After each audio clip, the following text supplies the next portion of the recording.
It was a quiet afternoon when an elderly man was driving home along a winding rural road. As he slowed to take a turn, he noticed something unusual.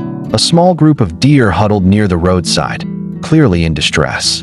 One lay down, its leg twisted unnaturally, while the others lingered close, as if unwilling to leave their injured companion behind. Cars continued to pass, but no one stopped. The man, however, could not ignore their plight.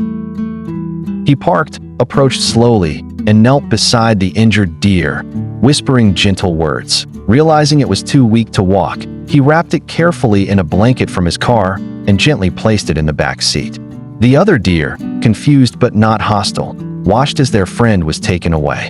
What the man didn't know at the time was that this act of compassion would be the beginning of an extraordinary bond. Back home, he cleared out space in his garage, laying hay and soft towels to create a makeshift shelter. With the help of a local vet, he treated the deer's injured leg and ensured it had proper nutrition. Over the following weeks, the deer gradually recovered, its trust growing each day as it realized it was safe. Surprisingly, the other deer began showing up near his property, peering cautiously through the trees. The man began leaving food and fresh water outside, and over time, they grew comfortable with his presence. What started as a one-time rescue turned into something far more beautiful. The man's family, touched by his dedication, joined in to help. His grandchildren named the injured deer Luna and would often sit with her, brushing her fur and reading stories aloud. Luna, once fearful and frail, grew into a gentle presence in the household. She would roam freely in the garden, sometimes nuzzling the family dog or resting beside the children under the trees.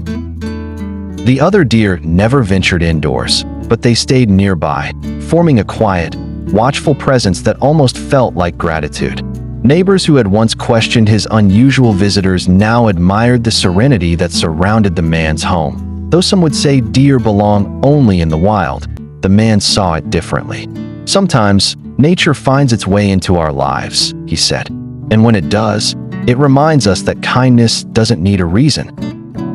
What mattered most was that Luna and her companions had found a place where they were no longer afraid, and in return, they gave the man and his family something priceless, a living reminder of how compassion can transform even the most fragile moments into lasting connections.